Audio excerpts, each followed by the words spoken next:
Hello students, हम लोग electrostatics chapter 1 physics class 12 के लेक्चर नंबर 11 में एंटर हो चुके हैं।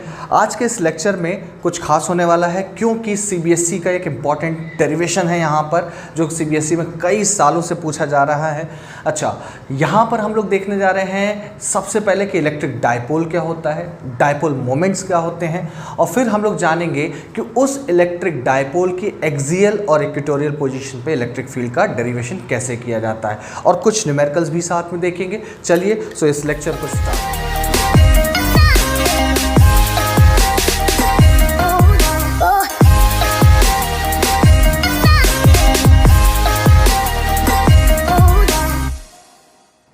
देखो, इलेक्ट्रिक डायपोल क्या होता है। इलेक्ट्रिक मतलब चार्ज, डायपोल मतलब दो पोल। तो ऐसे सिस्टम्स जिसमें दो इक्वल और अपोजिट चार्ज का सिस्टम हो और उनके बीच का जो सेपरेशन हो बहुत छोटा सा हो, तो ऐसे सिस्टम को हम लोग क्या कहेंगे, इलेक्ट्रिक डायपोल। समझिए इसको, मान लीजिए दो चार्ज हैं इक्वल और अपोजिट, एक है प्लस क्यू और एक है माइनस क्यू, ठीक, और उनके बीच का सेपरेशन बहुत छोटा सा है, वेरी शॉर्ट सेपरेशन,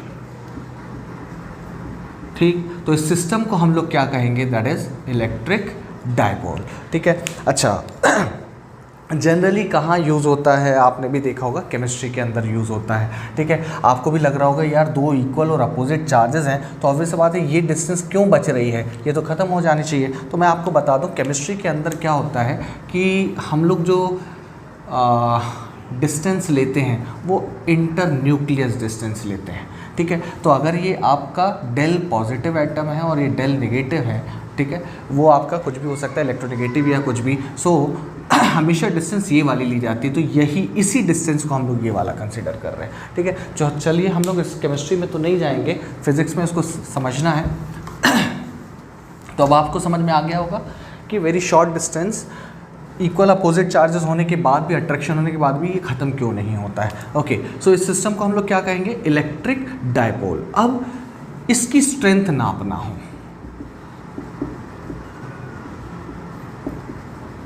कुछ इलेक्ट्रिक डायपोल ज़्यादा स्ट्रेंथ के होंगे, कोई कमज़ोर होगा, तो वो स्ट्रेंथ कैसे नापते हैं, तो उसके लिए एक नई टर्मिनोलॉजी लेकर आए, इलेक्ट्रिक डायपोल मोमेंट, ठीक है। जैसे जैसे ये लेक्चर आगे बढ़ेगा थोड़ा गर्म होता जाएगा माहौल। ओके, सो आप लोग भी तैयार रहिएगा। सो मैंने क्या कहा, इलेक्ट्रिक डायपोल मोमेंट हमें क्या इससे हमें क्या पता चलता है, इस क्वांटिटी से, that is strength of a dipole, electric dipole. अब इसको हम लोग कैसे, या इसको हम कैसे डिफाइन करते हैं, तो सबसे पहली चीज़ तो ये, इसको हम लोग it is denoted by P vector. आप समझ गए, ये वेक्टर क्वांटिटी है, ठीक है। सो मैग्नीट्यूड के साथ डायरेक्शन भी होगी, तो मैग्नीट्यूड क्या, यानी डेफिनेशन में मैग्नीट्यूड ही आता है, ठीक है। मैथमेटिकली इसको डिफाइन इस तरीके से किया जाता है, magnitude is one of the charge product of one of the charge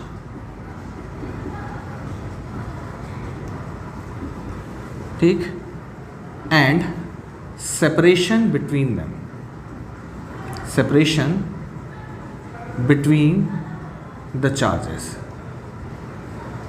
और यही उसकी डेफिनेशन भी बन जाती है, ठीक है। It is defined as the product of one of the charges, magnitude of one of the charges and the separation between them. अच्छा, हमारी सुविधा के लिए हम इस सेपरेशन को, ठीक है, इस सेपरेशन को 2L कहते हैं, ठीक है।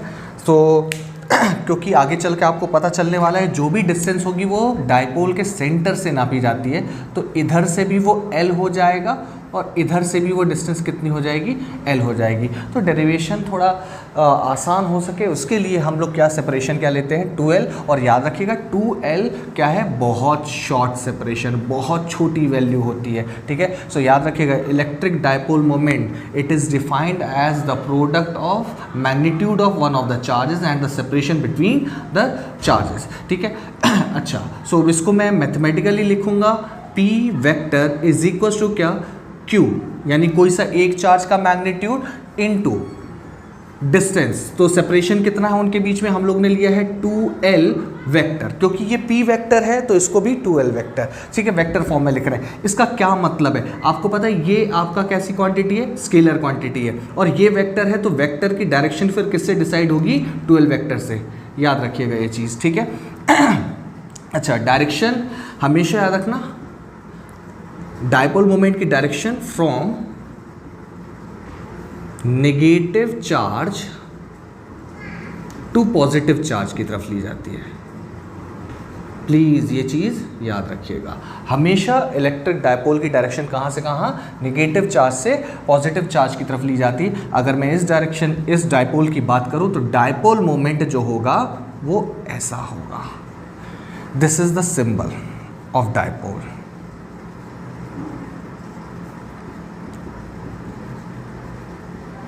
ठीक है, ये जो कट का निशान है ये आपका क्या इंडिकेट करता है, यहाँ पर नेगेटिव चार्ज है और इस तरफ पॉजिटिव चार्ज। हमेशा नेगेटिव चार्ज से पॉजिटिव चार्ज की ही तरफ आपको डायपोल की डायरेक्शन लेना है। और ये एक बहुत इंपॉर्टेंट चीज़ है डायरेक्शन, क्योंकि भाई याद रखना इलेक्ट्रिक डायपोल मोमेंट ये कैसी क्वांटिटी है, वेक्टर क्वांटिटी। और आपको भी समझ में आ रहा है, अगर वेक्टर क्वांटिटी है तो यहाँ पर फिर आपके वेक्टर्स के फॉर्मूले लगेंगे डायपोल मोमेंट्स निकालने में। ठीक है, सो कुछ देख लेते हैं हम लोग इसके न्यूमेरिकल्स। सो ये है आपके डायपोल मोमेंट की कहानी, इलेक्ट्रिक डायपोल की कहानी। शॉर्ट है, सिंपल है, बहुत आसानी से समझाया मैंने, कुछ भी इसमें हौच पौच नहीं है। ठीक है, चलिए आगे बढ़ते हैं, इसके कुछ न्यूमेरिकल्स देखते हैं। देखिए, जैसे एक डायपोल है, इलेक्ट्रिक डायपोल, ये -Q, और ये इसको मैं ऐसे कर लूँ, एक इक्विलैटरल ट्रायंगल है, यहाँ है -Q, ठीक, यहाँ है -Q और यहाँ है +2Q। ठीक, ये आपका L लेंथ है, ये आपका L लेंथ है। ठीक, सो आपसे पूछा है कैलकुलेट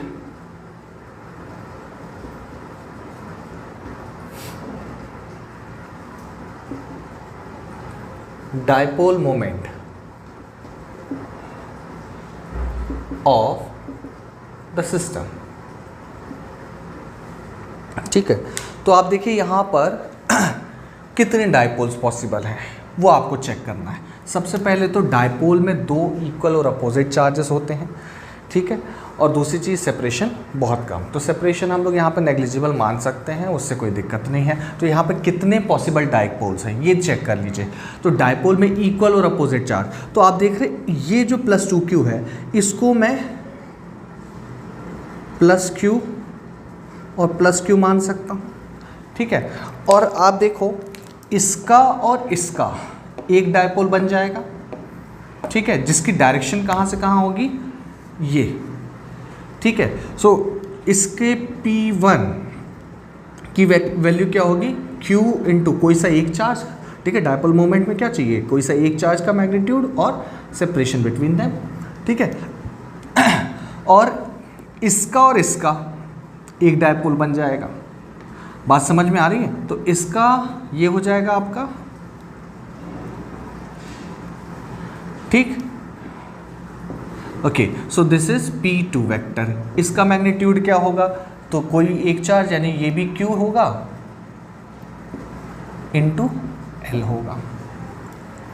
देखिए दो डायपोल्स थे, इसका कोई डायपोल नहीं बन पाएगा, ये डायपोल नहीं दे रहा आपको क्योंकि ये दो सेम चार्जेस हैं, तो दो ही डायपोल है। तो दो डायपोल्स को मैं अलग से बना ले रहा हूँ भाई, एक डायपोल ऐसा है और एक डायपोल ऐसा है। ठीक है, ये P1 वेक्टर, ये P2 वेक्टर। अच्छा, क्या दोनों का मैग्नीट्यूड सेम है, हाँ बिल्कुल सेम है, तो मैं इसको इक्वल लिख ले रहा हूँ। ये हो जाएगा आपका P और ये भी P। ठीक है, मैंने P1 वेक्टर हटा दे रहा हूँ, मैग्नीट्यूड की बात कर रहा हूँ। P2 is equal to P के बराबर ले लिया, और P की वैल्यू क्या है, Q इंटू L है। ठीक है, अच्छा दो वेक्टर्स को सॉल्व करते हैं कैसे, उनके बीच में ये एंगल कितना है, 60 डिग्री। तो आपको भी पता है ये दोनों वेक्टर्स एक पॉइंट की तरफ आ रहे हैं, तो इसको मैं ऐसे भी तो बना सकता हूँ, कैसा, ये आगे निकल रहा है और ये ऐसे जा रहा है, यानी ये आगे निकल रहा है और ये थोड़ा मैं इसको ऐसे बनाऊं, ये ऐसे है ये वाला वेक्टर है, ठीक है, और ये ऐसे है, ठीक है, यानी ये p वेक्टर ये p वेक्टर, उनके बीच एंगल 60 डिग्री। तो दो वेक्टर्स के बीच में जब एंगल 60 डिग्री हो तो उनका रिजल्टेंट, तो p नेट हो जाएगा क्या, रूट ओवर p का स्क्वायर प्लस p का square plus 2 times p into p cos 60 degree, ठीक है। सो ये आ जाएगा कितना, that is equals to p square में बाहर ले सकता हूँ रूट के, तो ये हो जाएगा p रूट ओवर कितना 1 plus 1 plus 2 times cos 60 degree, 1 plus 1 plus 2 times cos 60 degree, cos 60 degree कितना, दैट इज हाफ, ठीक है। तो ये हो जाएगा आपका 1, तो that is equal to p root 3, और p की वैल्यू क्या थी, q इंटू एल, तो ये आ जाएगा root 3 q L. So this is the dipole moment of the given system. Easy question है, ज़्यादा कोई माथापच्ची नहीं है। चलिए नेक्स्ट क्वेश्चन की तरफ आते हैं।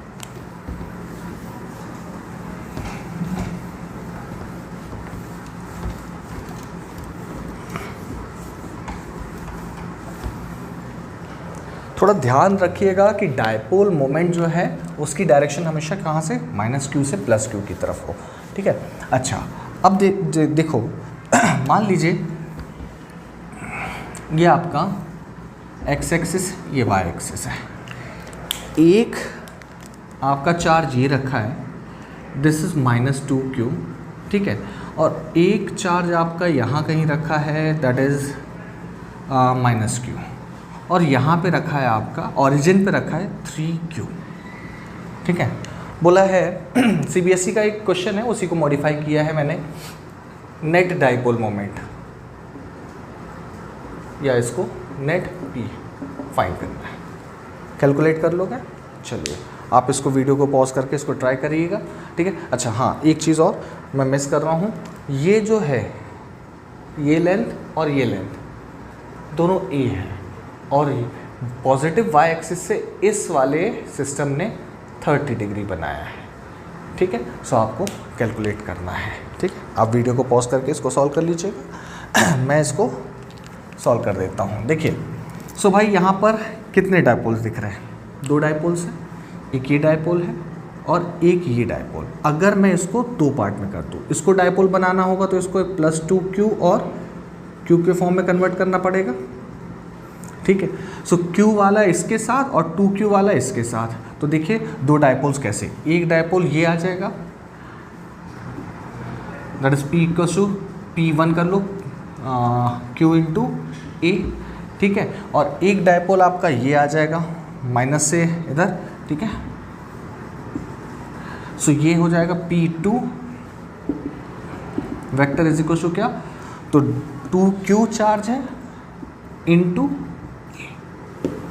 ठीक। सो अगर मैं कहूँ कि p1 वेक्टर अगर p है, एक मैं एग्जम्पशन कर रहा हूँ, तो p2 वेक्टर क्या हो जाएगा आपका, दैट इज 2 टाइम्स p, ठीक। और दोनों के बीच में एंगल, ये वाला एंगल कितना होगा, या तो 2 वेक्टर्स एक पॉइंट की तरफ आ रहे हो या तो ये 2 वेक्टर्स पॉइंट से अपोजिट जा रहे हो, तो ही ना उनका बीच का एंगल लिया जाता है ये वाला। तो ये कितना होगा, ये 90 है और ये कितना 30, तो ये कितना आ जाएगा 120 डिग्री, ठीक है। सो निकाल लीजिएगा आप लोग, p net is equal to क्या, रूट ओवर क्या p square plus 2p, okay. So plus 2 times p into 2p into cos, उनके बीच का एंगल कितना है 120 डिग्री, तो ये आ जाएगा आपका p square plus 4p square plus ये हो जाएगा 4p स्क्वायर कॉस 120 डिग्री कितना -हाफ, ठीक है। तो ये कैंसिल होगा, 2p स्क्वायर सभी में से बाहर, रूट के बाहर आ गया, p बचा, यहाँ 1 + 4 5 और -2, तो -2 यानी ये हो जाएगा √3। सो this is the dipole moment, p की वैल्यू क्या है, that is q into a, ठीक है ना, मैंने इसको ये माना था, तो ये हो जाएगा √3 times of q into a is the dipole moment of the system. So ऐसे ही क्वेश्चंस होंगे नॉर्मल से, ठीक है। चलिए अब बढ़ते हैं हम लोग सबसे इंपॉर्टेंट पॉइंट की तरफ, that is electric field due to a dipole. तो फिर स्टार्ट करते हैं electric field due to a dipole. देखिए दो पोजीशंस होती हैं, एक एक्सियल और एक इक्वेटोरियल, दोनों के डेरिवेशंस इंपॉर्टेंट है सीबीएसई के लिए। मैं आपको एक पहले एक्सप्लेन कर देता हूँ एक्सियल क्या और इक्वेटोरियल क्या। देखिए मान लीजिए ये डायपोल है, ये उसकी एक्सिस है, एक पॉजिटिव चार्ज इधर है, नेगेटिव चार्ज इधर है। तो याद रखिएगा कोई भी पॉइंट इस एक्सिस के पर लाई करे, ठीक है। सो कोई भी पॉइंट तो वो एक्सियल पॉइंट कहलाएगा, ठीक। अच्छा, एक्सियल पॉइंट का दूसरा नाम ब्रॉड साइड भी होता है, याद रखिएगा ये चीज़, ठीक है। अच्छा, ऐसे ही अगर ये एक डायपोल है और ये अगर कोई भी पॉइंट इस एक्सिस पर लाई करता है, ऐसे लाई करता है, यहाँ कहीं यहाँ कहीं यहाँ कहीं, तो वो उसका परपेंडिकुलर बाइसेक्टर या इक्वेटोरियल पोजीशन कहलाएगा। तो हम दोनों पर देखने जा रहे हैं डेरिवेशन, ठीक। चलिए पहले स्टार्ट करते हैं। एक्सियल पर इलेक्ट्रिक फील्ड की स्ट्रेंथ क्या होगी किसी डायपोल की वजह से। तो मान लीजिए ये एक डायपोल है जिसमें ये नेगेटिव चार्ज है और ये एक पॉजिटिव चार्ज है। ये है आपका -q, ये है आपका +q, और इनके बीच की ये डिस्टेंस है, ठीक है, सेपरेशन है, जिसको हम लोग हमेशा कहाँ से, सेंटर से अगर बोलें तो ये भी L होगा और ये भी L होगा, ठीक है। हमेशा हम लोग क्या मानते हैं, दो चार्जेस के बीच का सेपरेशन 2L मानते हैं। अच्छा देखिए मान लीजिए मुझे इस पॉइंट पर कैलकुलेट करना है इलेक्ट्रिक फील्ड की स्ट्रेंथ, ठीक है।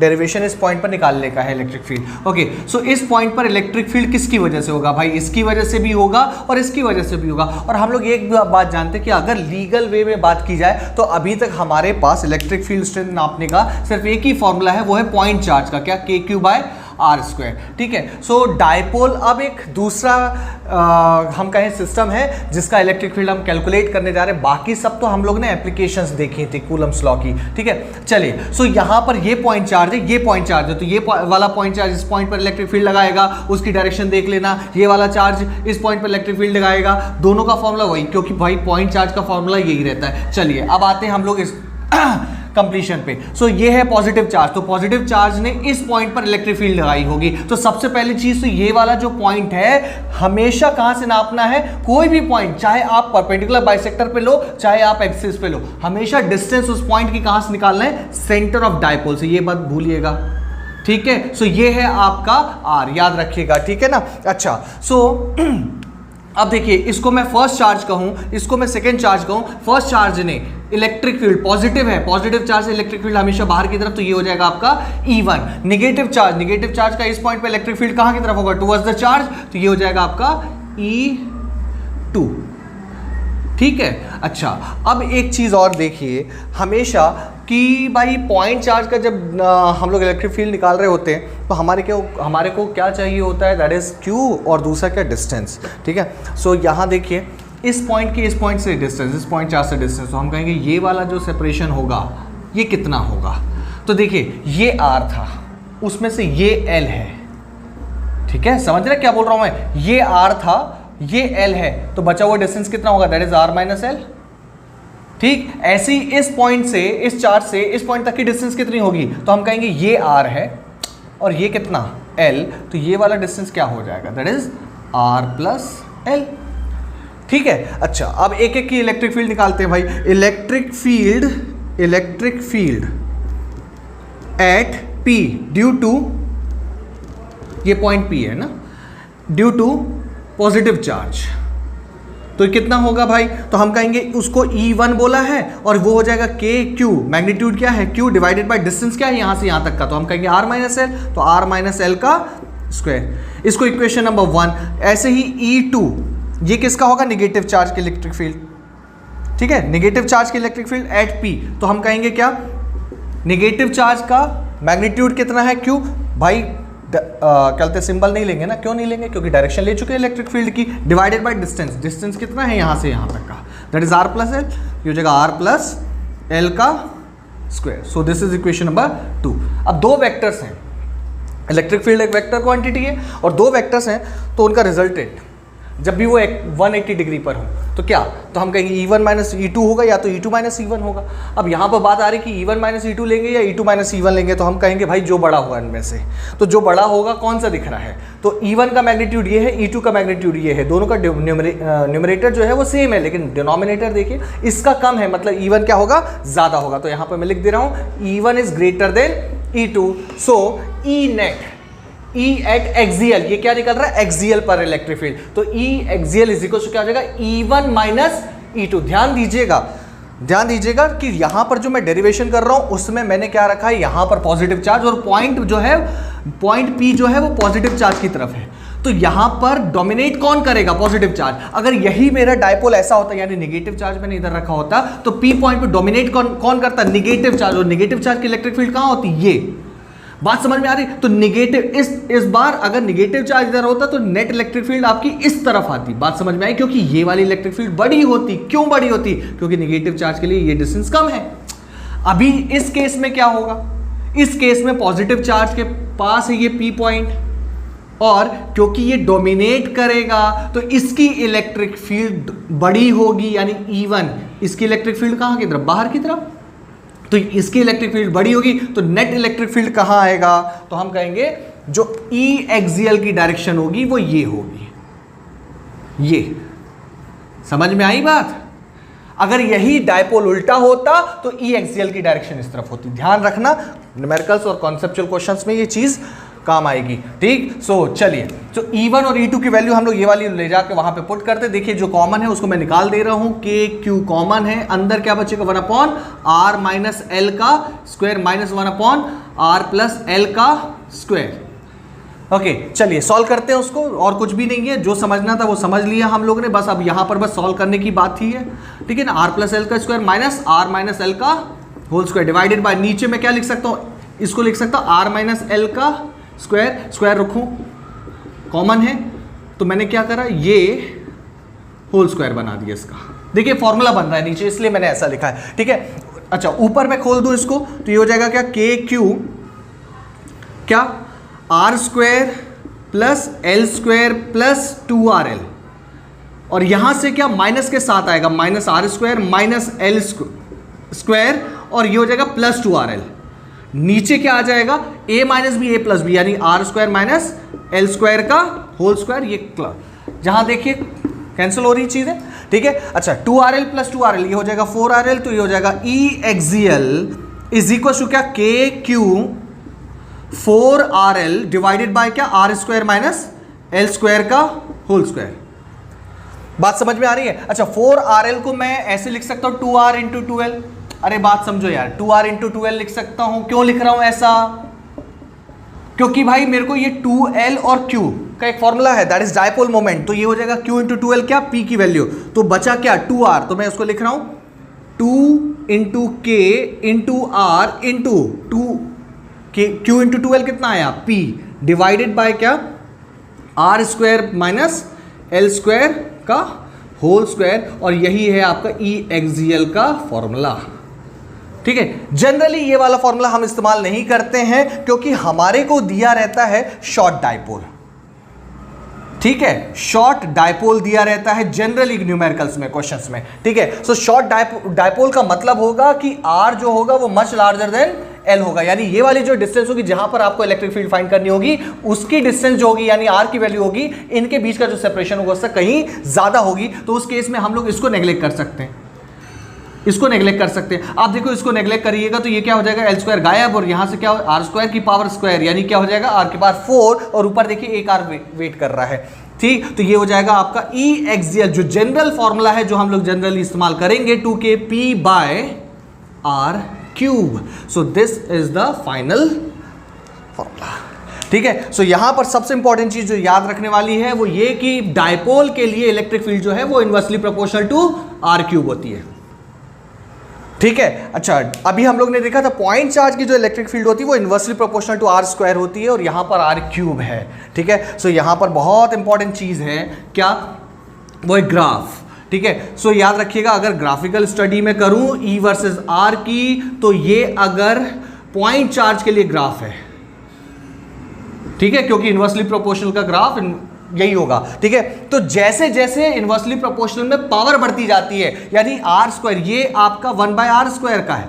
ठीक है, तो अगर 1/r क्यूब का बोलूंगा तो उसके और नीचे धस के आएगा ग्राफ, तो ये ग्राफ आपका होगा किसका, 1/r क्यूब का, और r क्यूब किसके लिए, दैट इज डायपोल के लिए। तो डायपोल का ग्राफ जो है E वर्सेस R थोड़ा धस के होता है, पॉइंट चार्ज का थोड़ा उठ के रहता है, ठीक है। ओके सो ये पॉइंट आपको याद रखना है। अच्छा, मैंने कहा था कि देखो भाई डेरिवेशन तो सभी लोग करेंगे क्योंकि इंपॉर्टेंट है सीबीएसई के लिए, लेकिन बात है कि भाई जो आपको इंपॉर्टेंट चीज़ें निकाल के रखनी है वो एक ये ग्राफ, दूसरी चीज़ ये कि मैंने अभी बीच में बताया था अगर पॉजिटिव के पास ये पॉइंट P है तो आपको ई एक्सियल की डायरेक्शन इधर होगी, electric field, net electric field. फिर आपको टेंशन नहीं लेना है कि ये भी बनाना ये भी बनाना। देखिए मैं इसको ऐसे समझाता हूं अगर आपका डायपोल ऐसा होता, बोला कि इलेक्ट्रिक फील्ड डायपोल की आप ड्रॉ करके दिखाइए पैटर्न एक्सिस पर, ठीक है, तो एक्सिस पर पैटर्न कुछ ऐसा होगा, यानी पॉजिटिव चार्ज है तो इधर पर इलेक्ट्रिक फील्ड ऐसी होगी और निगेटिव चार्ज है इस तरफ इलेक्ट्रिक फील्ड ऐसी होगी, अरे सॉरी इस तरफ ऐसी होगी। अरे बात समझ में आई? नहीं आई समझ में? इधर वाली समझ में आई? क्यों? क्योंकि भाई देखो यहां पर अगर मैं कोई भी पॉइंट लूंगा तो डोमिनेट कौन करेगा? ये वाली, इसकी इलेक्ट्रिक फील्ड इस तरफ, इधर वाले की इधर पर इलेक्ट्रिक फील्ड ये ज्यादा ये कम, तो नेट इलेक्ट्रिक फील्ड कहां आएगी? इधर, ये हो जाएगा ई एक्सियल की डायरेक्शन, ठीक है। अच्छा इस बार कोई पॉइंट ले लो, इधर पे अगर मैं ये पॉइंट लेता हूं तो नेगेटिव चार्ज की इलेक्ट्रिक फील्ड ये है, पॉजिटिव चार्ज की इलेक्ट्रिक फील्ड ये है, हमेशा पॉइंट के बाहर की तरफ, ठीक है। तो इनमें से बड़ा कौन होगा? ये वाली इलेक्ट्रिक फील्ड, क्योंकि ये डिस्टेंस कम है तो हम कहेंगे नेट इलेक्ट्रिक फील्ड कहां आएगी? नेट इलेक्ट्रिक फील्ड यहां आएगी, ये ई एक्सियल। सो आप देख रहे हैं दोनों तरफ यानी एक्सिस पर इलेक्ट्रिक फील्ड की डायरेक्शन एक ही है, ये बात ध्यान रखिएगा, ठीक। चलिए अब बढ़ते हैं इक्वेटोरियल पोजीशन पर इलेक्ट्रिक फील्ड की डायरेक्शन। ओके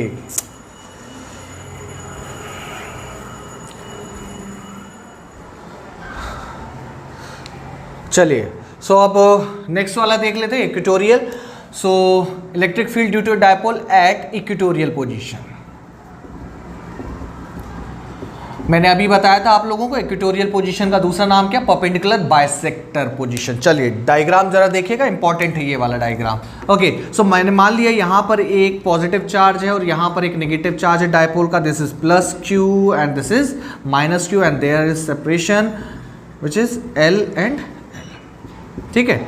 चलिए अब बात है कि परपेंडिकुलर बाइसेक्टर पोजीशन, तो ये है मान लीजिए वो पॉइंट जहां पर हम लोगों को इलेक्ट्रिक फील्ड फाइंड करनी है, net electric field that is due to the dipole. Dipole बोल रहा है पर जाएंगे पॉइंट चार्ज और पॉइंट चार्ज से, है ना, तो उसकी टेंशन नहीं लेना। चलिए सो ये है लाइन ऑफ ज्वाइनिंग। अब इस लाइन ऑफ ज्वाइनिंग में, अच्छा ये गिवन है, मैंने कहा था जो भी डिस्टेंस नापनी है हमेशा सेंटर से नापनी है, तो डायपोल के सेंटर से ये डिस्टेंस मेरे को आर गिवन है, ठीक है। अच्छा एक बात याद रखिएगा, अगर ये आर है ये एल है तो ये और ये लेंथ बराबर होगी, कितनी होगी? Root over R square plus L square. Okay चलिए सो अब देखिए पॉजिटिव चार्ज है, पॉजिटिव चार्ज की इलेक्ट्रिक फील्ड इस पॉइंट पर मैं कहूँ तो ये है आपका पॉजिटिव चार्ज, तो अवे फ्रॉम द चार्ज, ठीक है। सो ये हो जाएगी आपकी E1, मैंने इसको फर्स्ट चार्ज कहा, ठीक है। अच्छा ऐसे ही नेगेटिव चार्ज की इलेक्ट्रिक फील्ड क्या? टुवर्ड्स द चार्ज, तो ये हो जाएगा नेगेटिव चार्ज की इलेक्ट्रिक फील्ड, ठीक है। दिस इज E2, ठीक। अच्छा मुझे इसको रिजॉल्व करना पड़ेगा क्योंकि मैं एक्सिस को ऐसे मान रहा हूं, ये एक्स एक्सिस और ये Y axis. Okay so this is X, this is Y axis. Resolve करना पड़ेगा, तो रिजॉल्व करने के लिए वेक्टर और थीटा दोनों की जरूरत पड़ती है। वेक्टर है हमारे पास जिसको रिजॉल्व करना है और थीटा नहीं है, तो थीटा चलो मान लेते हैं यहाँ पर ये थीटा मैंने मान लिया, इसको रखो भाई। तो ये है आपका मान लीजिए थीटा, ओके ये थीटा होगा तो ये भी थीटा होगा। अच्छा ये थीटा है तो ये भी थीटा होगा। अरे बात समझ में आई? ये लेंथ और ये लेंथ बराबर है तो ये एंगल्स भी बराबर होंगे, तो ये थीटा माना तो ये थीटा होगा, ये भी थीटा होगा क्योंकि, ठीक है, तो ये थीटा होगा तो भाई ये भी थीटा होगा। अरे यार आया कि नहीं आया समझ में? चलिए उस डायग्राम को मैं ख़राब नहीं करता हूँ, मैं इसको अलग से बना लेता हूँ। सो ये है वो एक्सिस जिस पर मैं रिजॉल्व करूँगा, ठीक है। अच्छा देखते जाइएगा। सो यहाँ पर ये E1 है, यहाँ पर एक रिजोल्यूशन का पार्ट आएगा that is E1 cos theta. इस एक्सिस पर क्या? E1 cos थीटा, ठीक है। और उस एक्सिस पर यानी पॉजिटिव एक्सिस की तरफ क्या आएगा? E1 sin थीटा, ठीक। ऐसे E2 को रिजॉल्व करेंगे तो जहां पर थीटा है वहां पर क्या आ जाएगा? cos थीटा, तो ये हो जाएगा आपका इस एक्सिस पर पहले से प्रेजेंट है तो यहां पर एक और वेक्टर आएगा, तो इसलिए प्लस लिख रहा हूं E2 cos थीटा। दो ही चार्ज हैं इसलिए हम लोग डायरेक्ट लिख रहे हैं, याद करिएगा मैंने इंटीग्रेशन भी करके दिखाया है आप लोगों को, वहां पर और यहां पर कंपेयर मत करिएगा। चलिए आ जाइए, तो इसको एक तरफ कर दिया E2 cos थीटा, तो नीचे क्या आएगा? यहां पर आ जाएगा E2 sin थीटा। बात समझ में आ रही? अच्छा जी। अब यहां पर E1 और E2 की वैल्यू, तो देखिए इलेक्ट्रिक फील्ड यानी E1 का मैग्नीट्यूड क्या होगा, E1 का मैग्नीट्यूड किसका है, इस वाले चार्ज का है, तो हम कहेंगे क्या, KQ/R। अब R कितना है, ये डिस्टेंस कितना है, अरे भाई समझ में आया ना, KQ/R² जो होता है उसमें ये R क्या होता है, that is the distance from that point charge to that point, ठीक है ना। तो ये वाला डिस्टेंस हम लोग को चाहिए, तो ये डिस्टेंस कितना है, √R²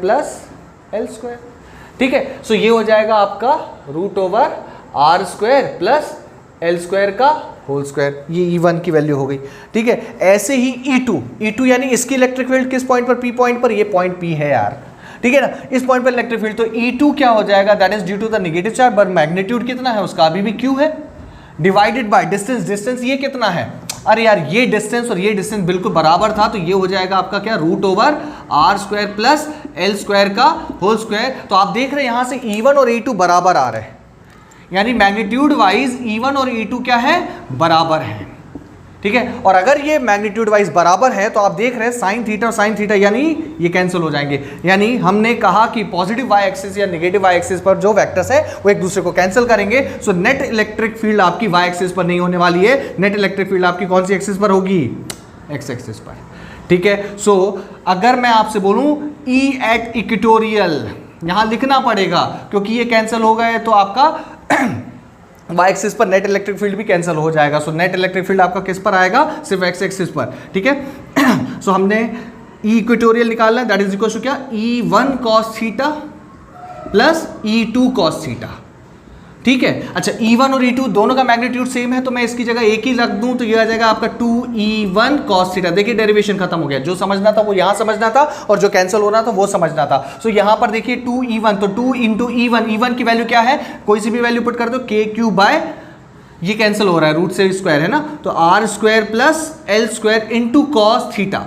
अब देखिए इस ट्रायंगल में कॉस थीटा की वैल्यू निकाल लीजिए, इस वाले ट्रायंगल से, देख रहे हैं, इससे निकाल लो, इससे निकाल लो, बात एक ही है, इससे निकाल लीजिए cos थीटा। तो cos थीटा ये थीटा है तो ये परपेंडिकुलर होगा, तो हमें चाहिए ये बेस और हाइपोटेन्यूज का रेशियो, क्योंकि cos theta base upon hypotenuse होता है, तो बेस कितना है L और हाइपोटेन्यूज कितना है, that is √R² plus L²। तो मैं cos थीटा की जगह रख रहा हूं, ये हो जाएगा क्या, L अपॉन क्या, √, अच्छा रूट को मैं लिख सकता हूं पावर हाफ, क्यों लिख रहा हूं अभी समझ में आ जाएगा, ठीक है। अच्छा एक और चीज देखिए, पिछले डेरिवेशन में यानी एक्सेल के डेरिवेशन में आपने देखा होगा कि मैंने इक्वेटोरियल दैट डाइपोल मोमेंट को इंट्रोड्यूस किया था, यहां भी हो रहा है, देखो 2QL, 2L क्या था, सेपरेशन चार्जेस के बीच का और कोई सा एक चार्ज का मैग्नीट्यूड, ठीक है। सो यहां पर हम लोग इसको ऐसे लिख सकते हैं, इलेक्ट्रिक फील्ड इक्वेटोरियल पोजीशन में, that is equal to K बचेगा, 2QL की जगह क्या आ जाएगा, P डिवाइडेड बाय, नीचे देखना जरा, इसकी पावर क्या है 1 और ये हाफ, तो पावर ऐड हो जाएंगी, that is R² plus L² की पावर 3/2। पर ये वाला फॉर्मूला जो है ये जनरलाइज नहीं किया जाता है जनरली, ठीक है। क्यों, क्योंकि यहां पर हम लोग को जनरली क्वेश्चन में क्या दिया रहता है, शॉर्ट डाइपोल, शॉर्ट डाइपोल बोल दिया, मतलब कि क्या, that is R is much larger than L होगा, और अगर ऐसा हुआ आपको यहां से L² नेग्लेक्ट करना पड़ेगा, और L² जब नेग्लेक्ट होगा तो आप देखिए यहां पर क्या बचेगा, R², और R² की पावर क्या है 3/2, तो ये 2 से ये स्क्वायर कैंसिल होगा, बचेगा क्या, R³, तो ये हो जाएगा E equatorial is equal to क्या, K into P divided by क्या, R³। So this is the formula which is use for equatorial position electric field due to a dipole. Okay, so अब देखिए, अब जरा कंपैरिजन की बात आती है भाई, हमारा एक्सियल पर इलेक्ट्रिक फील्ड क्या आई थी, E axial, that is equal to क्या, 2KP/R³, ये आया था, ठीक, और इक्वेटोरियल का ये आया, ठीक है ना। ये भी जो फॉर्मूला मैंने लिखा है ये जनरली किसके लिए हम लोग यूज करते हैं, ग्रेटर देन L के लिए। दोनों में डिफरेंस क्या, देखो यहां पर देख रहे हो आप, ठीक, सो दोनों ही R³ के प्रोपोर्शनल, इनवर्सली प्रोपोर्शनल है, और डाइपोल मोमेंट के डायरेक्टली प्रोपोर्शनल है। K क्या है, कांस्टेंट है, K की वैल्यू, अरे यार तुम लोग भी ना 1/4πε0, ठीक है ना, इसमें कंफ्यूजन नहीं होना चाहिए। सो यहां पर एक रेशियो मिल रहा है हम लोगों को, वो याद रखिएगा, that is E axial is always equal to क्या, या हम लोग कहें कि E axial is to E equatorial, ठीक, इज ऑलवेज इक्वल टू 2:1, ठीक। बहुत ज़बरदस्त पॉइंट मिला है ये। इसका क्या मतलब है? इसका ये मतलब है, ऐसे समझो कि अगर मैंने एक्सियल पर आर डिस्टेंस, या मैं एक एग्जांपल लेकर चल रहा हूं, मान लीजिए 2 मीटर पर एक्सियल पर अगर कोई पॉइंट पर इलेक्ट्रिक फील्ड निकाली है और वही 2 मीटर मैंने इक्वेटोरियल पर निकाला है, ठीक, तो यहां वाली जो इलेक्ट्रिक फील्ड होगी और यहां वाली जो इलेक्ट्रिक फील्ड होगी उनका रेशियो है वो। यानी अगर मैंने कहा कि इस 2 मीटर पर, इस डायपोल की वजह से 2 मीटर पर इलेक्ट्रिक फील्ड है, यहां पर अगर 20 न्यूटन पर कूलम, तो यहां पर 2 मीटर पर होगी 10 न्यूटन पर कूलम। अरे बात समझ में आई? हाँ, यही तो सबसे इंपॉर्टेंट पॉइंट निकला है इसका, ठीक। चलिए, सो ये है डेरिवेशन, समझ में आया होगा, ठीक। ओके, चलिए अब थोड़े कुछ इंपॉर्टेंट पॉइंट्स पर आते हैं, ठीक है। इसको मैं मिटा दे रहा हूं, साथ में नोट करते चलिएगा भाई, है ना, नोट्स आपको बनाने हैं। ओके, अब एक चीज समझो यहां पर अगर ये डायपोल है, ये नेगेटिव चार्ज है, ये पॉजिटिव चार्ज है, ठीक है। सो इस पॉइंट पर इलेक्ट्रिक फील्ड बनानी है, इस पॉइंट पर बनानी है, इस पॉइंट पर बनानी है और इस पॉइंट पर बनानी है इलेक्ट्रिक फील्ड, ठीक है। सॉरी। सो भाई इस पॉइंट पर इलेक्ट्रिक फील्ड तो पॉजिटिव, अभी मैंने बताया था डायपोल की इलेक्ट्रिक फील्ड हमेशा कैसी होगी? ऐसी ही होगी। अच्छा, एक चीज देखना जरा, याद आया मैंने क्या बोला? इलेक्ट्रिक फील्ड इस पॉजिटिव चार्ज की वजह से इधर पे इलेक्ट्रिक फील्ड डोमिनेट करेगी, पॉजिटिव चार्ज की इलेक्ट्रिक फील्ड इधर है तो नेट इलेक्ट्रिक फील्ड इधर ही आएगी। बात समझ में आई? ई एक्सियल।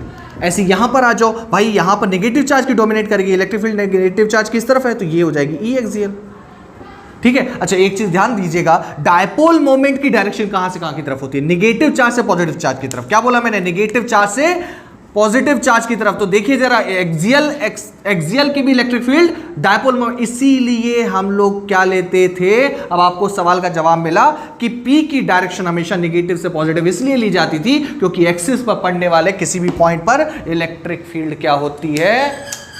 नेगेटिव से पॉजिटिव की तरफ।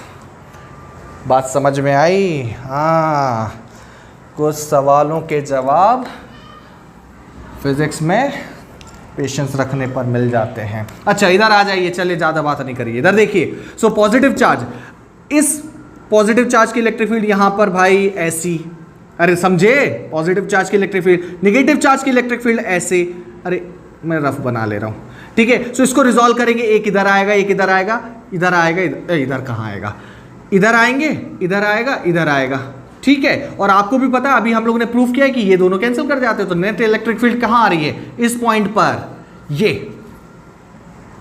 ठीक है। सो देख रहे, डायपोल मोमेंट के अपोजिट डायरेक्शन में, डायपोल मोमेंट के अपोजिट डायरेक्शन में इलेक्ट्रिक फील्ड होती है इक्वेटोरियल पोजीशन। बहुत जबरदस्त बात जो आपको ध्यान रखनी है। इधर देख लो, इधर निकालो, अरे वही होगी ना यार, पॉजिटिव चार्ज की इलेक्ट्रिक फील्ड इधर होगी, नेगेटिव चार्ज की इधर होगी, नेट इधर ही आएगा क्योंकि कैंसिल हो जाता है, इधर भी ऐसी।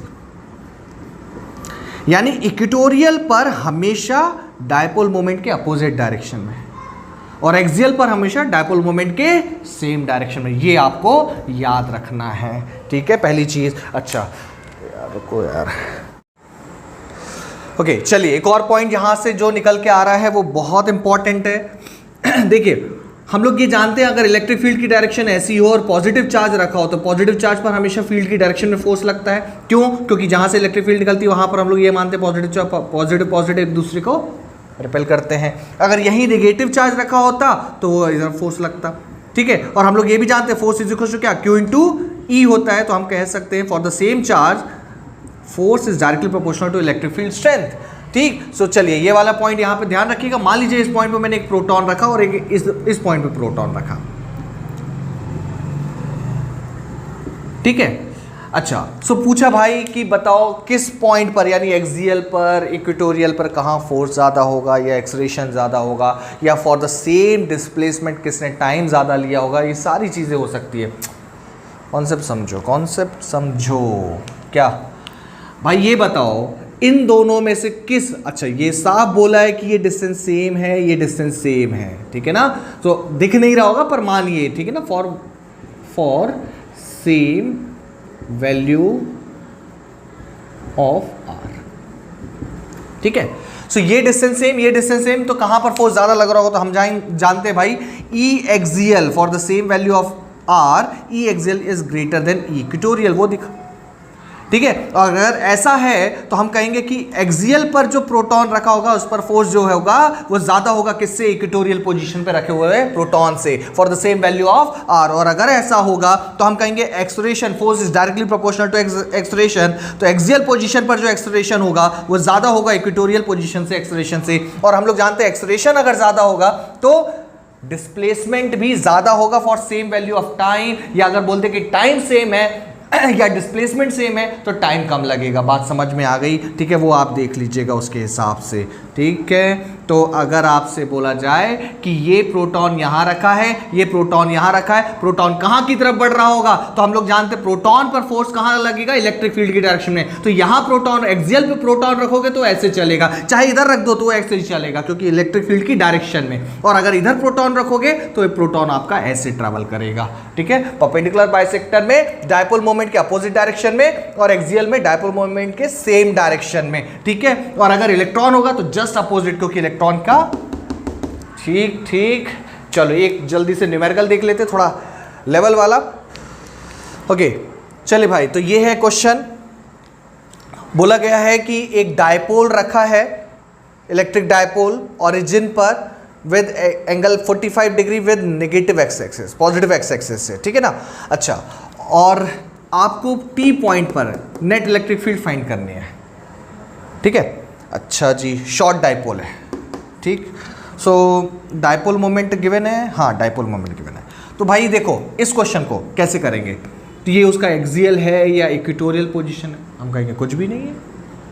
अच्छा ठीक है भाई, जब कुछ भी नहीं है तो एक काम करते हैं, हम इसको या तो इसको इधर लेकर आओ, अरे बात समझो, या तो मैं इसको रिजॉल्व कर दूं, ऐसे रख दूं और ऐसे रख दूं, तब ये आपका क्या हो जाएगा, यही पॉइंट इस डायपोल के लिए हो जाएगा क्या, कौन सा, इक्वेटोरियल। और अगर मैं जो ऐसे रखूंगा तो यही उसका क्या हो जाएगा, एक्सियल। तो देखो जरा, अब ये डायग्राम आपका कुछ ऐसा हो जाएगा, अगर मैं इसको रिजॉल्व करके रख दूं तो ये है वो पॉइंट क्या, 0,a, ठीक है। और ये एक बार डायपोल मैंने ऐसे रखा, ये बताओ कितना हो जाएगा भाई, इस एक्सिस के साथ थीटा, तो ये हो जाएगा p cos 45 डिग्री, ठीक। सो बताओ इस पॉइंट पर इलेक्ट्रिक फील्ड क्या होगी, कितना है लेंथ, डिस्टेंस है a, तो हम लोग जानते हैं क्या कि एक्सियल पर इलेक्ट्रिक फील्ड 2k p/r³, ठीक है। और इक्वेटोरियल पर इलेक्ट्रिक फील्ड क्या, k p/r³,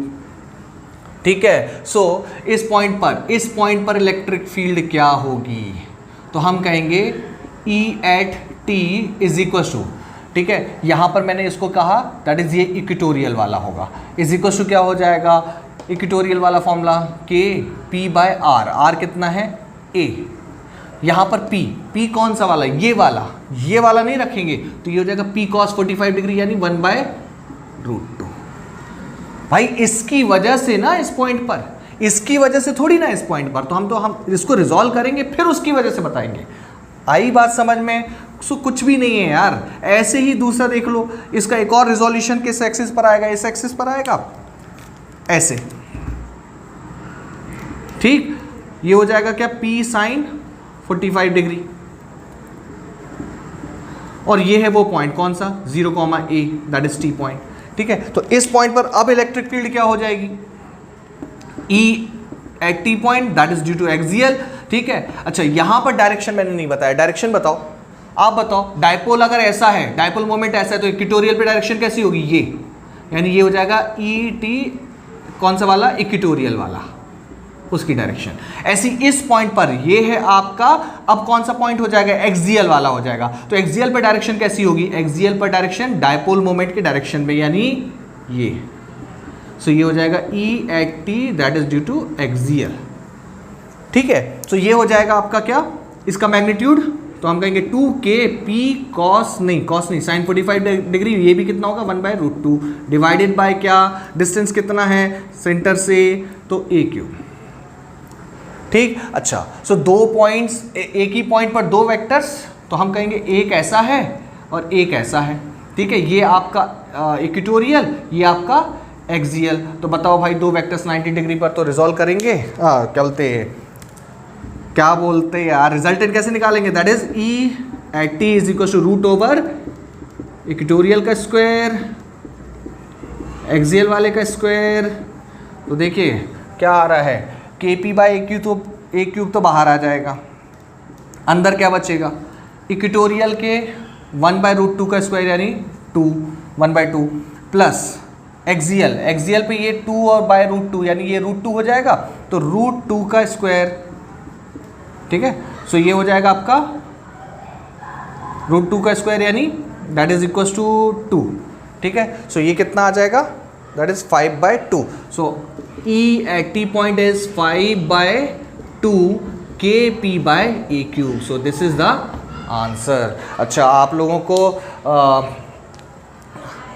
स्क्रीन पर सेल्फ असेसमेंट क्वेश्चन दिख रहा होगा, पहले दिखा होगा। ठीक है, प्लीज़ उसका आंसर मेरे कमेंट बॉक्स में ज़रूर लिख के भेजिएगा। ठीक है, सभी से रिक्वेस्ट है। चलिए, थैंक यू आज के लिए और अपना ख्याल रखिएगा। God bless you.